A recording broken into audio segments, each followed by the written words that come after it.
Hey guys, Twitch JCB here. Recently on my channel I streamed Tales of Grace's F, and I would like to confirm that this game has not fallen from grace, as this has now become one of my favorite Tales adventure yet.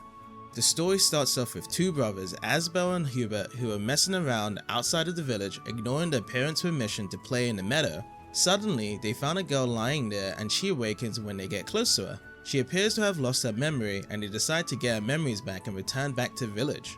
The story spans out from first having a chapter with the characters being kids, then the rest of the chapters 7 years into the future as adults. I was rather impressed with the different timeline perspectives on how it takes to connect the events to the story really well. The battle system is different from the previous Tales games, as they no longer have a button that performs basic hits on the enemy. Instead, they replaced it with assault arts that are performed in a skill tree for doing different combos with a CC meter. Then there's the burst arts that is more familiar in the franchise, that is performed in any order as long as there is CC, which could be physical, magic, or healing abilities. The CC meter limits on how many arts you can use during battle and unlock more tiles and equipment, which will help late in the game to increase the meter.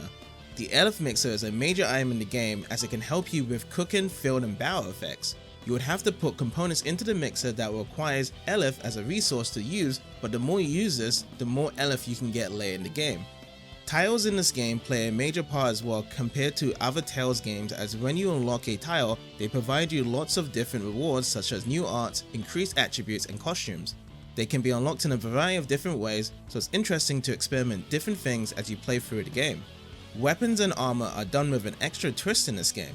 You can normally buy the weapons and armor in the shop, however if you want to get the best effect out of them, then you'll need to dualize them with the shards. This will boost stats and gain new effects in battle. Additionally, you could even combine tempered weapons or armor that has been used in battle for quite a while into a gem that also has attributes and effects that the character can hold onto.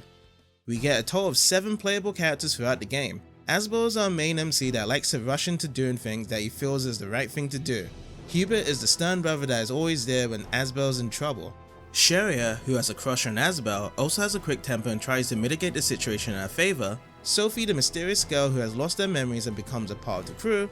Richard, who is a part of the royal family of a neighboring nation in Rindor. Pascal, a random goofball that is interested in exploring ruins. And lastly Malik, who was the captain of training Asbel to become a knight. Each of these characters have unique different playstyles that you can choose from that can dictate certain situations in battle. Asbel uses his sword to slice down his opponents. Hubert has a hybrid of a pole arm mixed with double handguns on the fly for a variety of close to mid-range attacks. Sophie has close range weapon fists for her attacks to be speedy and evasive against opponents' attacks. Sherry is the best healer in the party and can use offensive spells. Pascal wields a rifle that can shoot bullets away, but her offensive spells are the total opposite, being used up close. Malik holds a boomerang and casts spells from a distance, and lastly Richard uses a rapier for close range combat and can use magic on the fly as well. You can swap the 4 main party members on the fly during battle, however there is no longer an option to run away, so you need to make sure that all the strategy equipment and tiles are equipped appropriately before you land yourself into a game over. Do make sure to experiment as much as you can, as personally this was one of my favorite things to do in this game, to learn the capabilities of what these characters can do in battle. There are a lot of skits in this game, as you get to see the characters talk between themselves in many different scenarios during the adventure. They are now easily obtained mostly by standing near the save points of the game. This grew me closer to like the characters even more and how their personalities interact with each other, so it's definitely a requirement to take your time and fully open up to finding as many skits as you can. In terms of the side quests, there are so many to explore in this game. They are often performed by stepping on the star to watch the event, and once completed to turn the quest into a nearby inn. These side quests could involve collecting a certain item, defeating monsters, finding a certain person, and so forth. This presents rewards along with it, like extra skits, tiles, or items that can help you with even more quests down the road. One of the unique additions to this game was collecting the magic card of cards. They are scattered throughout the entire world, as each card contains a Tales character from the previous games. There's a mini game in one of the towns that allows you to either play against a computer or a friend in trying to find out which quote does the character belong to first while searching in a stack of cards.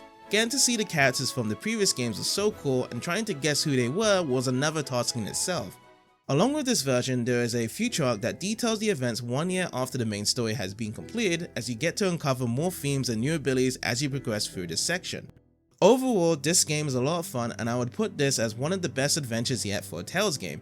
Even though some features were dropped from previous games, I still like the new quality of life features to make this game easier to run by, but still make it interesting with its battle mechanics on how much time and effort you put into this game. If you guys have any memories of Tales of Graces F, do let me know in the comments and hope you have a wonderful day.